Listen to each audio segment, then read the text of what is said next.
Bugun siz Allohdan nimadir so'rayapsiz-ku, u bo'lmayapti. Biling, Alloh sizni yaxshi ko'radi. Sizni doim Allohga duo qilishingizni Alloh istayapti.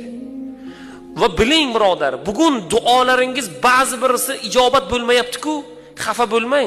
Qiyomatda Alloh berayotgan va sizga tayyorlab qo'ygan ajrlardan xursand bo'lasiz. Shuning uchun birodar, birov bilan urushmang.